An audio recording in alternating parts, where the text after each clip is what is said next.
On this episode of Women Behind Bars, one woman was convicted of murdering her own parents. Virginia Twinner had opportunity or had access to that handgun. I didn't think I'd even go to trial, and then when I did go to trial, I knew they couldn't get a conviction. I wasn't guilty, okay? Then, Diane Metzger tells her story. She was an alleged cohort in the brutal death of her husband's ex-wife. And he said, she's dead. And I just, at that point, everything started to move in slow motion. We know somebody went upstairs, suffocated Martha, wrapped her in a blanket, then they stuffed her in the trunk of the car. Two women, two brutal crimes. These are the stories of Virginia Twinner and Diane Metzger.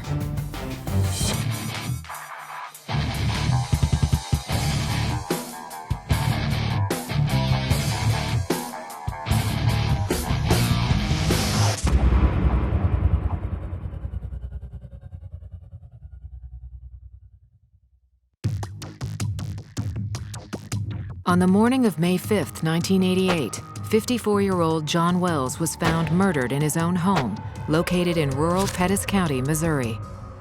He'd been shot. It didn't look like a struggle, perhaps somebody that he knew. There was a large amount of blood throughout the living room. At first, investigators suspected his wife, 49-year-old Marilyn Wells. That was until her body was discovered the following day in a field 8 miles away. We had a female subject that was located about 40 or 50 feet off into this wooded area. She also had been killed with a single gunshot wound to the chest. Within 3 days, 26-year-old Virginia Twinner, a financially strapped single mother, was arrested and charged with killing her own father and stepmother in cold blood for money. I think she went there to try to get money from her father. He refused her. I think she shot him. Her mother was taken out into the country and killed. She loved her mom, and she loved her dad. Did Virginia Twinner resort to the murder of her own parents to erase her mounting debts? Or is she an innocent woman who wound up on death row for a crime she didn't commit?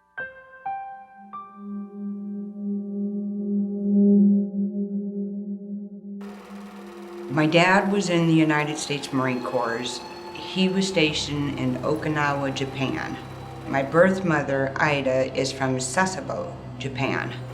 Virginia's parents had 2 children in Japan. In the early 60s, they were restationed to Oceanside, California, where Virginia and her 2 other siblings were born. He was a good father as far as providing for us. We never went hungry. We always had everything that we needed, okay? But if I had to come up with one word to just describe him, the abuse stands out. In 1967, the couple filed for divorce. When I was 6, my dad married Marilyn, and she is the one who raised me. I consider her my mom. Marilyn had 3 children of her own. By 1972, the blended family, including 8 kids, settled into the rural farmland near Sedalia, Missouri. In order to provide for his family, J.D. set up several cash businesses. J.D. and Marilyn ran 2 local businesses, a restaurant here in Sedalia and a bar in a small neighboring community. Marilyn was primarily running the bar, J.D. was running the restaurant. Marilyn was the caregiver and the lover and had good relationships that I saw with all the kids. J.D. was a disciplinarian. In fact, according to Virginia, even as the kids got older, the former Marine continued to rule with an iron fist. And I still remember getting whippings and spankings and stuff. But I think at 15, I finally got an outlet. I loved horses, I love animals, and living on the farm, I always had someplace to go to get away from it. When Virginia was 16, she met another local teenager named Hugo. He's about 5'10". He's a country boy, real muscular. I guess that's what attracted me to him, because he was just so strong. Hugo also represented freedom for the teenager who longed to break free from her father's grasp. Virginia dropped out of high school, married Hugo, and moved with him to his new job as a farmhand in Osceola, some 200 miles away from her father. My honeymoon was spent in a trailer with no gas, no water, no electricity, nothing. Just a lantern. I was okay with it. I was free.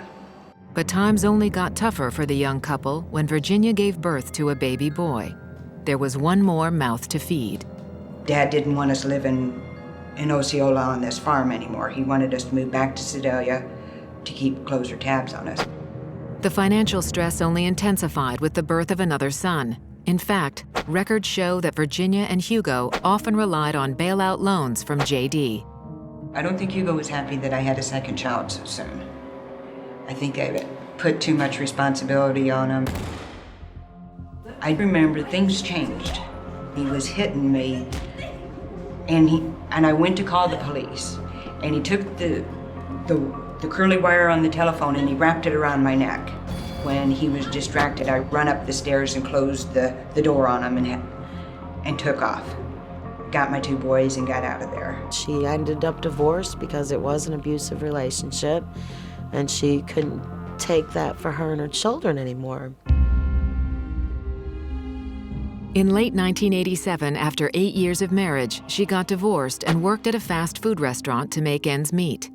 Before long, though, her car was repossessed, and the bank threatened to foreclose on the house she and Hugo had bought together.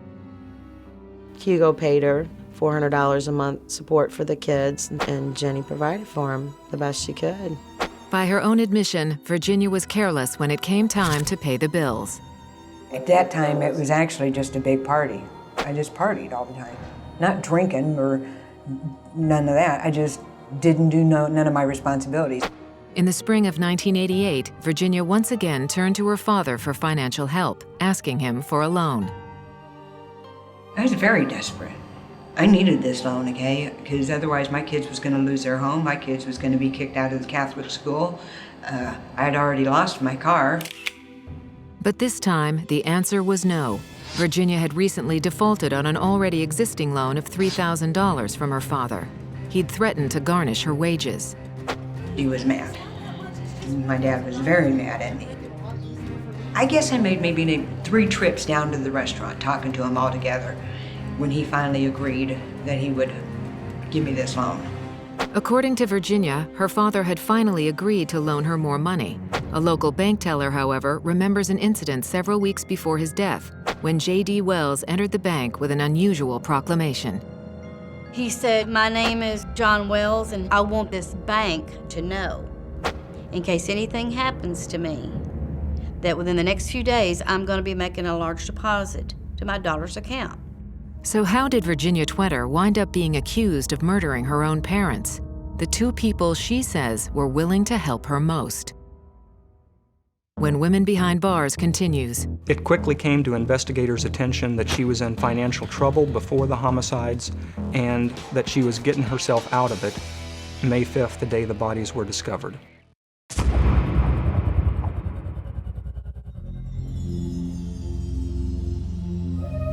On the morning of May 5th, 1988, J.D. Wells' oldest daughter made a grim discovery as she entered her parents' rural farmhouse outside Sedalia, Missouri.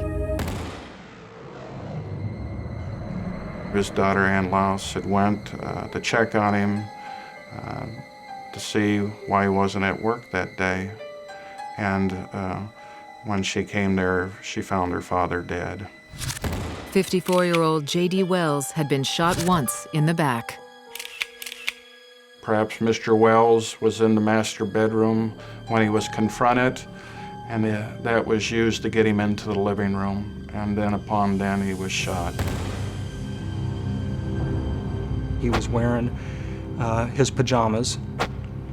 At the kitchen table was his checkbook, a calculator that was on, the television which was on, and a cup of coffee which looked like it was fairly full. It appeared that John had been doing his books, paying some bills, gotten interrupted and ended up shot. Well, the first thing that caught my eye were the bloody footprints that were on the linoleum of the kitchen in the house. It's always the thought that the one who committed the murder stepped in Mr. Wells's blood and then left that particular clue there in the kitchen area, so it became very important. As footprints go, it was a fairly distinctive footprint. That is, it showed the sole pattern pretty well. Investigators collected several .38 caliber shell casings and cigarette butts. Then began the search for J.D.'s wife, Marilyn. I believe around noon that day, there was another crime scene located about 8 miles from the residence. Marilyn Wells' body was found in a field. She'd been shot once in the chest with a .38 caliber weapon. We believe that she was executed here. It's very rural. There's no houses around, nobody to see a crime committed. I think the most important piece of evidence we found, besides the body and a bullet that was taken from Mrs. Wells, was a piece of blue denim that was found on the barbed wire strand of the fence. Near Marilyn's body lay a half-pack of Marlboros, the same type found inside the Wells home. I was dismayed to learn that we'd had an homicide, at least doubly dismayed to learn that there were 2 victims. Because it was a big deal, the local sheriff called in the Mid-Missouri Major Case Squad. Dozens of members of the Major Case Squad began by interviewing anyone who knew J.D. and Marilyn, including their 8 children. 26-year-old Virginia Twenter revealed that just hours before the murder, she and her 2 boys visited her parents' house. He was sitting at the table in his overalls writing bills. My stepmother come in, and me and her went into the living room and was talking. We didn't want to interrupt him. Virginia says she'd come to pick up an $8,400 loan from her father, more than half of which was to pay for a new car. The first check she'd written to the dealership bounced. So my father got up from the table and he walked into the bedroom and he hollered back and he said, Marilyn, write her out 2 checks. Write one out to David Malamo Motors in the amount of $4,400 and write her one for $4,000. So my stepmother wrote the checks out and I said thank you to my dad. According to Virginia, she went home, made dinner, and put the boys to bed. Sometime before 9 p.m., she decided to go out with a friend to Polo's, a local bar, leaving her roommate Mike to babysit. Linda Turner had called and said she wanted to go out to Polo's. When I got out there, I didn't see her car, but I seen one of the guys that I was dating going into Polo's with another girl. So I got out of my car and I started to go into Polo's, and I thought, it ain't worth it. She claimed that she then drove to Knob Noster, 20 miles west of Sedalia, drove around town for a while, and then came back to Sedalia. When she was interviewed a second time, she pretty much stuck with that same story, although she said she had gone clear to Warrensburg. Virginia also admitted when she got to Warrensburg, she didn't just drive around. As I was pulling out of Hardee's, there was another guy I had dated, Robert, driving by, and I honked, and when he looked up and noticed me, he motioned me to go into the parking lot at McDonald's. It's like, 9 o'clock now, when Robert walked up to the car, and he had a friend with him, and he introduced him as Steve. And he was a really nice-looking guy. So Robert asked me, Steve could have, I don't know, asked me if I wanted to go out to the park with him. So I said, yeah. I just followed them back down the road to this park area. Well, we ended up having sex.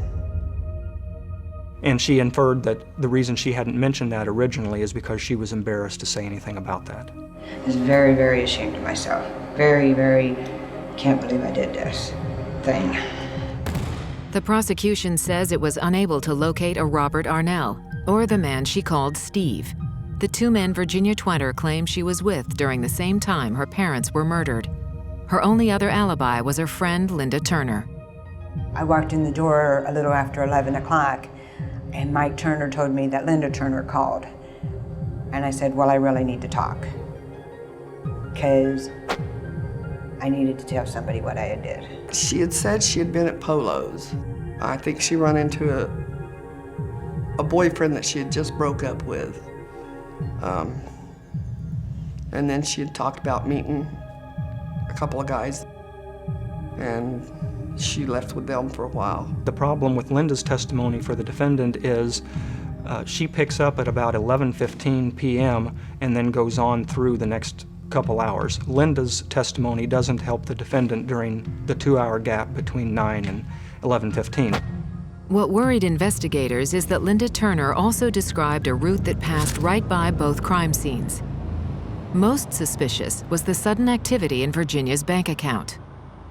On the morning that Virginia Twinner's parents were discovered dead, she had a $4,400 check payable to Malmo Motors to take care of a bad check she had given there, and she had a $4,000 check, which I believe was payable to herself, and she used that to take care of a number of other bills.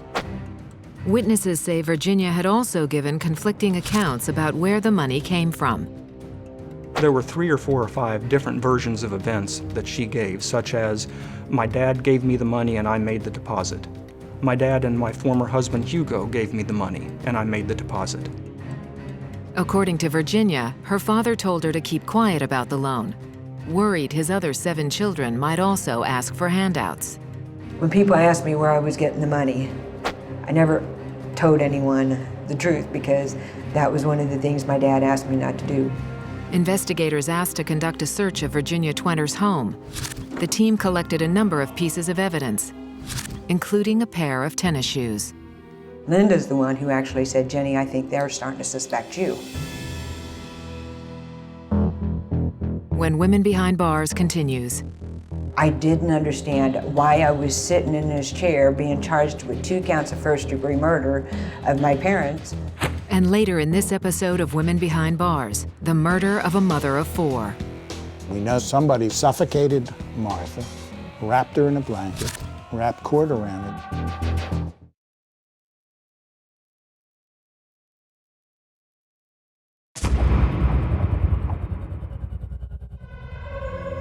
Three days after J.D. Wells and his wife Marilyn were shot to death near Sedalia, Missouri, their 26-year-old daughter Virginia Twinner was arrested and charged with carrying out the brutal double homicide. We developed several different people who might possibly have been involved. One of the people who we looked at pretty hard was Virginia's ex-husband was being involved. His alibi was that he was at work at the fire station at the time of the killing, which is a pretty good alibi for him. All of those financial troubles are over after her parents are killed, and then she's lying about the trail of money, all caused her to come into focus as a suspect. We talked to the other people, and one at a time eliminated them until she was pretty much left. I just couldn't believe this was happening to me. I mean, my parents was dead, okay? I think she had severe money problems. She didn't see any way out. Perhaps she thought that her dad would bail her out again. Maybe there was a confrontation. Virginia would stand trial without the support of her siblings. Their reactions was strong that Jenny was guilty because that's what sheriff's deputies had told them. On December 9, 1988, Pettis County Prosecutor Jeff Mittelhauser presented the case to a jury, a case that was based almost entirely on circumstantial evidence. I tried to be fairly careful not to emphasize a single piece of evidence, because in my mind, this didn't boil down to one smoking gun. Investigators from the Missouri Major Case Squad had failed to find any fingerprints inside the Wells home, nor did a scrap of denim left at the second crime scene match up. An expert also testified that while Virginia's tennis shoe was similar, it was not an exact match to the bloody footprint found at the crime scene. The biggest problem to me was helping the jury understand the whole picture and not just looking at the bloody shoe print and saying, Well, yeah, Virginia Twinner had a pair of shoes like that, but 10 other people might have bought the same pair of shoes in the same size. Even though the state put forth an expert that testified he couldn't positively say it was Virginia Twinner's case, the jury was left with the information that she had shoes that matched. Virginia also smoked Marlboros, the same type found at both crime scenes. And then came the murder weapon. Ballistics tests showed it belonged to Virginia's ex-husband, who'd reported the gun missing 2 weeks earlier. Testimony reveals he suspected his ex-wife of stealing it. That handgun was found approximately 2 miles from her residence. You have the murder weapon now that matches up with the ballistics, the bullets that were recovered, and Virginia Twinner had opportunity or had access to that handgun. A second search of Virginia Twinner's home had also turned up a puzzling item. We got a search warrant for her home, and it was served May 6th or May 7th. Under her waterbed mattress, they found a cash register tape from the business that J.D. Wells ran. It was dated May 3rd, and that would have been the last day's worth of cash register receipts. It's important because J.D. was sitting at his table when it appears he was interrupted and then shot on the night of May 4th. I didn't think I'd even go to trial, and then when I did go to trial, I knew they couldn't get a conviction. I wasn't guilty, okay? Would the mountain of circumstantial evidence be enough to convince a jury to find Virginia Twinner guilty of 2 counts of capital murder? I believe it was a small town, it was election year, and it looked good for them to have somebody in jail for these murders. I think to them, they didn't care. Jenny was as good as anybody else. The jury found the defendant guilty of both counts of first-degree murder. We then proceeded to a penalty phase, and the jury recommended life without parole for killing John Wells, and they recommended the death penalty for killing Marilyn Wells.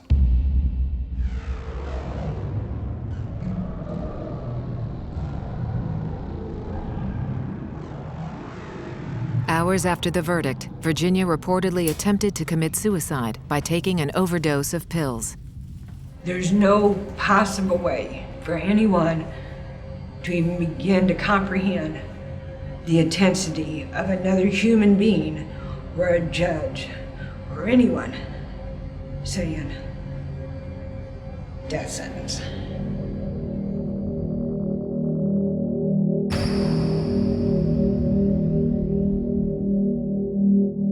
She was given a new trial by the trial judge because he felt that there was numerous things that the trial attorneys did in this case that were ineffective. Witnesses that weren't talked to, family members that weren't talked to, things that weren't investigated that should have been. The prosecution challenged that ruling, and Virginia's appeal went all the way to the Supreme Court. The court ruled against a new trial, but reduced her sentence to 2 life terms without the possibility of parole. In 2005, another team of defense attorneys, Phil Gibson and Mark Thomason, agreed to take on her case one more time. It just didn't seem to me that, based on the facts, that she could have been the person that committed the crime. There was never another person identified, there was never another person brought into trial on these cases, but that it was just Virginia Twinner. We're involved with this case for the long haul, and if that means we're on it for another 10 years, then we'll be doing it for 10 more years. Separate from Twinner's attorney's work, journalist and teacher Ellen Harris reviewed Virginia's case with a group of her students at University College in St. Louis. I don't believe Virginia Twinner received a fair trial. I don't think she received a fair police investigation. I think there was a rush to justice, and it was rural justice. Virginia's attorneys are hoping to retest the evidence for DNA. For now, they're relying on old-fashioned detective work. What we're going to have to do in this case is find who did it. And that really is probably Virginia Twinner's only case of proving her innocence. Virginia says 20 years behind bars has taken its toll. She's had almost no contact with her children or siblings. I think 19 years without your children, she'll never get that back. Her life has changed forever, and she can't get that back. I don't believe in my heart that I will spend the rest of my life in prison. I believe eventually somebody will come forward, something will be found, something, and I'll be vindicated. Next up on Women Behind Bars, a woman is accused of murdering her husband's ex. I was like, okay, where's Marty? And he said, she's dead. And I just, at that point, everything started to move in slow motion. For more information about Women Behind Bars, go to www.wetv.com.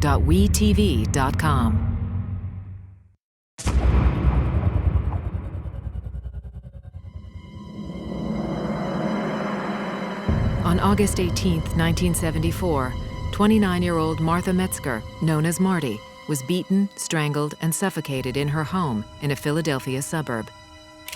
A month later, her decomposed body was found in a shallow grave near Buffalo, New York. I observed the grave in the backyard. I'll never forget. It sends chills up and down my spine to this day. According to investigators, Marty's husband, Frank Metzger, and his then-girlfriend, Diane Hamill, killed her. The prosecution alleges that Diane wanted Marty dead. She was so obsessed with him, but she was also obsessed with the fact of getting Marty out of the way. She got involved in a situation that wasn't her doing, made a foolish decision to stay with the person she was in love with at the time, and, you know, it just went horribly, horribly wrong. Was Diane Hamill Metzger guilty of murder, or was she an accomplice blinded by ill-fated love?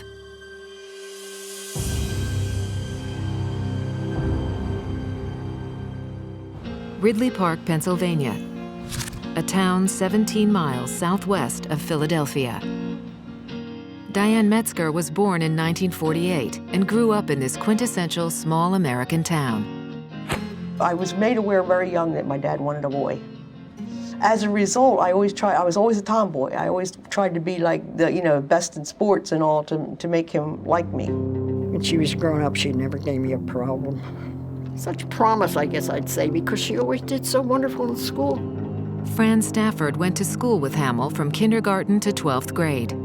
I just remember Diane was, one of these people that always did everything she was supposed to do, straight A student. The kids thought I was a nerd and homely, and even to get to go to a school dance, I usually had to ask a boy. When Diane graduated high school, instead of going straight to college, she decided to take a year off. She got her own apartment and an office job. She also took and passed the Mensa exam, a national testing program for those who have IQs of more than 130. I might have had an IQ of 150, but my emotional IQ, was like 14. Diane was still just a teenager when she met Frank Metzger at work. He was a chemist, married with kids. She was a statistician's assistant. Frank was 30, Diane was 18. He just started to pursue me after that. I was kind of amazed and flattered and surprised. I had never had that happen before. And I think it was because he was older, it was more the daddy type figure. Diane enjoyed Frank's intellect. With an IQ of 150, he also joined Mensa on her suggestion. They dated, according to Diane, while Frank was legally separated from his wife, Marty. Frank and Marty had 4 sons who lived with their mother in Middletown, Pennsylvania. Their neighbor, Colleen Plyler, babysat the boys when she was 17. They were very normal, very wonderful children, and they had a very good mother. She was very happy. She had a lot of trouble in her life, and we would never know it, because she always looked at the bright side of things. In 1970, 1 year after Diane met Frank, they moved in together. But financial troubles soon began to take a toll on their relationship. We pretty much had to live on my salary because he was not only paying support for his children, but he was also trying to pay bills that, he had incurred with Marty. I don't think he was giving her anything at the time because they certainly didn't have anything. Diane claims that Frank's estranged wife got him arrested for not paying child support. He did not like that at all. So he got very mad and started calling her and harassing her over the phone and calling her names and that sort of thing because he didn't think that was right for her to do that. Diane also claims that Frank paid Marty in cash, but he had no way of proving it to the court, so he and Diane fled to Florida to avoid authorities. In the spring of 1973, Diane learned she was pregnant. She says Frank called Marty to see if their divorce had gone through. She told him on the phone at that point that she was sick of waiting for the divorce to go through and that she had gone down to the islands and gotten one of those quickie divorces. Now, this is what she told him. I never saw any paperwork. There was no way she went to any island to get a divorce. She didn't have money to go down the street to go to the McDonald's. Diane and Frank then got married, but the marriage would later be considered invalid because Frank could not prove he was divorced from Marty. In November 1973, Frank and Diane moved to upstate New York, eventually settling in an old farmhouse in a Buffalo suburb. 3 months later, their son Jason was born. Wonderful, my whole life. You know, he was just my world. But Frank missed his other sons. They did love their father. They were confused and upset and disappointed because he just took off like that and they didn't see much of him. Diane claims Frank devised a plan to drive to Pennsylvania with Diane and their baby and simply talk to Marty about getting custody. The plan did not include murder. Frank rehearsed with Diane what he would say to Marty to get custody. If you don't be reasonable, I'm just going to go away for good and you're never going to see me again and then you won't have anything. Although she says she was hesitant, Diane gave in to Frank's plan. Around midnight on August 18, 1974, after an 8-hour drive, they arrived at Marty's house. He backed into the driveway and he said, I'm going in the back door because she never locks that door. Diane claims she waited in the car with their baby and watched as Frank went into the house with a flashlight in his hand. Next thing I know is I'm kind of even like nodding off a little bit in the car and the baby's asleep and I hear the trunk open. So I don't see him, but I hear him and I hear like a thump. And it sounded like luggage was being put in the trunk, right? He came around to the passenger side and he was just crazed. Colleen Plyler had her bedroom window open that summer night in her house across the yard. I remember waking up at like 3 o'clock in the morning and hearing voices and listening. And I thought for the life of me, I couldn't understand why I heard Frank Metzger's voice. And I thought, oh, you're dreaming. And I opened the door, I was like, what? He says, come on, you gotta help me get the boys up. You gotta come on. And I was like, okay, where's Marty? And he said, she's dead. And I just, at that point, everything started to move in slow motion. Diane says she went into the house with Frank and helped get the boys dressed and into the car. He told them their mother went away. On the drive home with Marty's body in the trunk, Frank gave Diane the grisly details of the murder.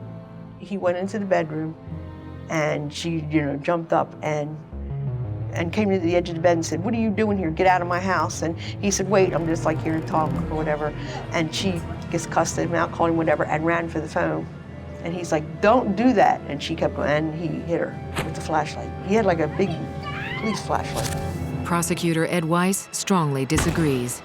I think this thing about Frank going in by himself and hitting her with a flashlight is an invention by Diane. He might have had a flashlight, but they were breaking into the house in the middle of the night to kill Martha and to kidnap the children. You don't turn on the lights. But according to Diane, Frank told her that when he hit Marty over the head, she fell unconscious onto the bed. She was bleeding from the mouth.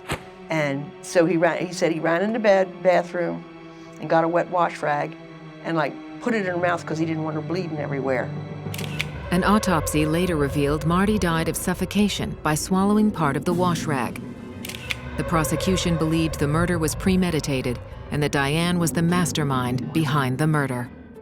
I know somebody went upstairs and suffocated Martha. He wrapped her in a blanket, wrapped cords around the blanket. Now, it seems to me, in a fit of passion, you don't happen to bring with you some cords with you to wrap somebody in a blanket.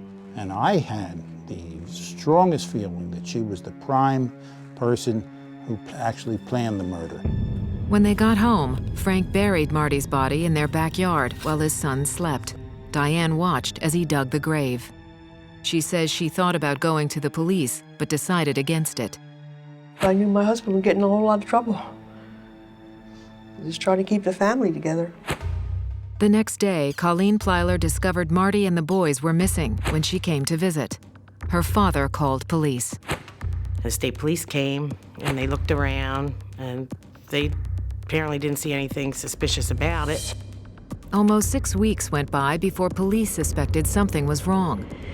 During that time, Diane, Frank, and their infant son, along with Frank and Marty's 4 boys, lived at the farmhouse in upstate New York.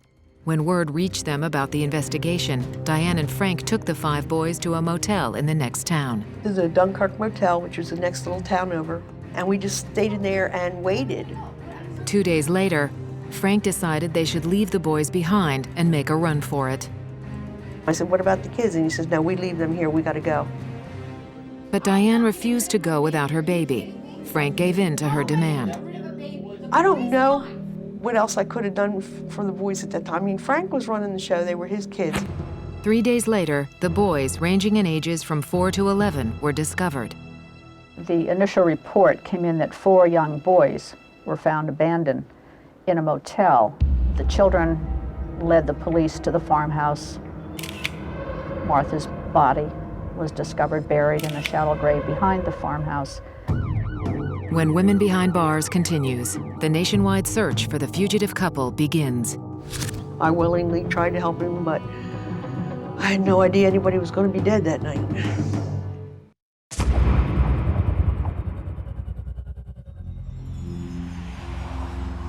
In September 1974, 26-year-old Diane Metzger and her husband Frank became the focus of a nationwide police search. They were wanted in connection with the murder of Frank's ex-wife Marty a month before. Of anybody you could have thought in high school that would have gotten in that kind of situation, everybody was shocked. For almost a year, the Metzgers and their 18-month-old baby Jason eluded police by constantly moving around the country. But on July 11, 1975, the FBI found them in Boise, Idaho. The couple was arrested, brought back to Pennsylvania, and both charged with first-degree murder, burglary, and kidnapping. Jason was sent to a foster home and was later adopted by Diane's parents. When the social worker came in that night, she just literally snatched him right out of my arms. Frank Metzger confessed to the killing and waived his right to a trial. A judge sentenced him to life without parole. But there was more public interest in Diane's trial and why she chose to shield her husband from the police and go on the run with him. I just didn't want to lose my husband. I knew he was in really, in deep.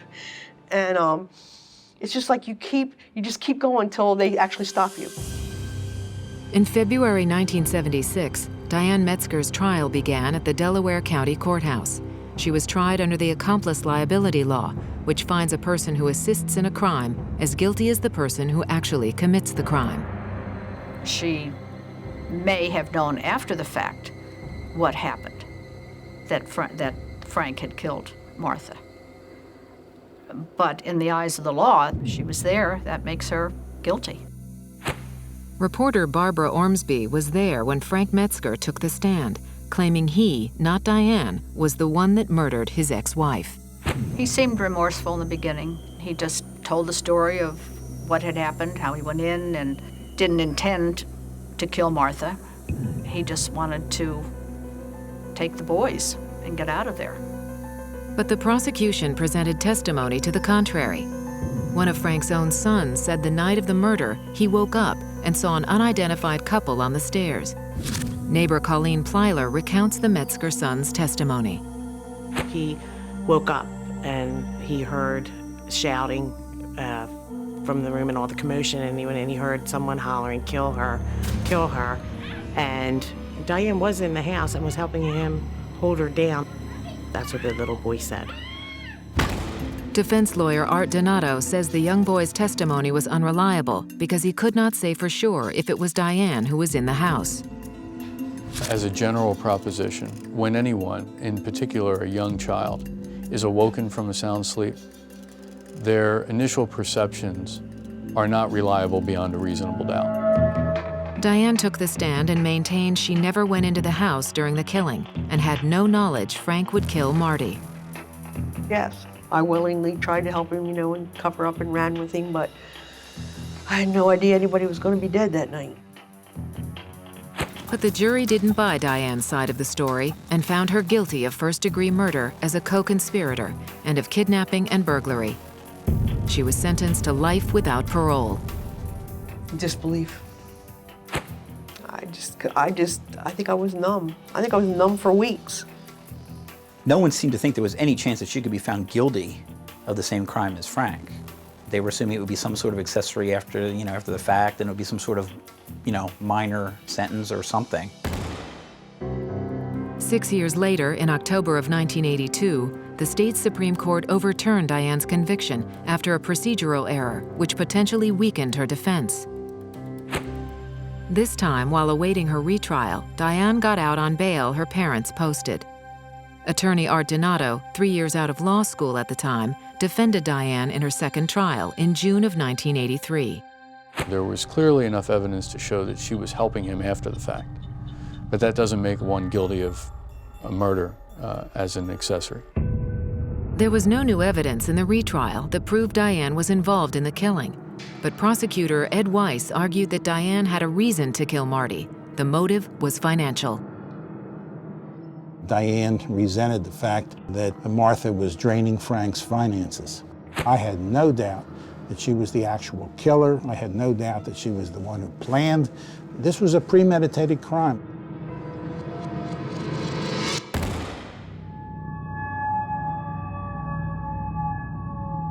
Twice, this woman has been convicted by a jury, 2 separate juries, of first-degree murder. The juries in each case had no question in their minds about her guilt. She was sent back to a Pennsylvania prison with the same sentence of life without parole. She took a life, and that's what she got in return, her life, an eye for an eye. Diane Metzger has lived most of her life in prison. She's now 59 and has spent 32 years behind bars. When I got there and I realized, I might be there for a long time, I just didn't want to waste my time. So since I had never gotten to college, I found, I started seeking ways to do that. She's received 4 college degrees, including a master's degree in the humanities. She's also a published writer and poet. She was the prisoner of the year, so stated by the Pennsylvania Prison Society. For the past 12 years, Diane has been at the Baylor Women's Correctional Institution in Delaware to be closer to her brother and her ailing parents. She still keeps in touch with Frank Metzger, who is in a Pennsylvania state prison. Frank and Marty's 4 boys were adopted by a couple in Pennsylvania. Diane now keeps busy working as a clerk in the prison's treatment services department. She is extremely good with the teenagers or, say, the young ladies who come in with her type of offenses. The warden at the prison says Diane has been a good worker and a model inmate, which has earned her a private cell in the Lifers Honor Pod. As you can see, we don't have a whole lot of space here. Hang up our outgoing clothes here. It's kind of my food and drink utensils, chair, and my TV. During the 32 years she's been in prison, Diane has applied 8 times to the Pennsylvania Board of Pardons to have her life sentence reduced to time served. Ernie Priate, the former state attorney general, championed her fight for freedom in her 2004 application. It's almost 4 inches thick. I don't think anybody ever submitted an application like this to the Board of Pardons. The board approved Diane twice for a reduced sentence, but both times the governor of Pennsylvania denied it. She continues to fight for her release. A life sentence is a death sentence in Pennsylvania. Lifers don't get out except when they get taken out by the undertaker. Without clemency, Diane will die in prison. She has this to say to the Metzger boys she and Frank abandoned when they were on the run. You didn't deserve this, and I wish I had been a better person to try to do something for you to keep this from happening. I made terrible decisions. I didn't take them into consideration. But boys, I am sorry. And I only wish I had done better by you.